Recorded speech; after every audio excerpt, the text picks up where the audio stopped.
we've had this conversation a couple of times through the course of the season here, John. I remember way back when we first talked to you at the beginning of the season coming off the championship, and you were talking about flipping the switch and how the approach we discussed was different this year because it just seemed like they were more relaxed and at ease on the floor during the course of the regular season because the pressure was off to a large extent because they had won a championship. What about this year, this postseason here? What's been the biggest difference now that they have won a championship? How has that different approach, if there is a different approach, played into why they're 6-0?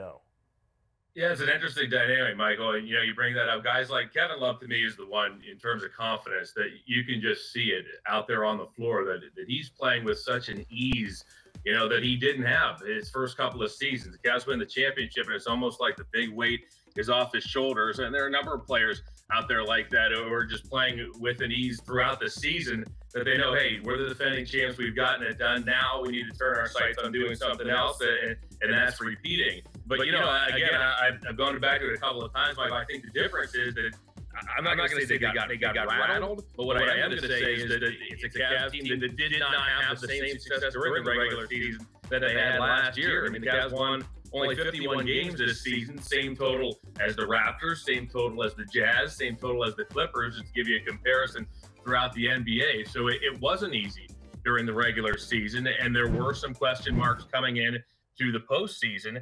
And some of those, the two big ones that stand out to me, defense and also bench play. I mean, the Cavs bench was really uneven through the last 6 weeks of the season to the point where you were asking questions and saying, I'm not sure what guys Tyronn Lue is going to use here during the postseason. What guys can he trust coming down the stretch? You knew what you had in Matt Dellavedova last season. You knew what you had in Timofey Mozgov coming off the Cavs bench, but there were some question marks coming down the stretch.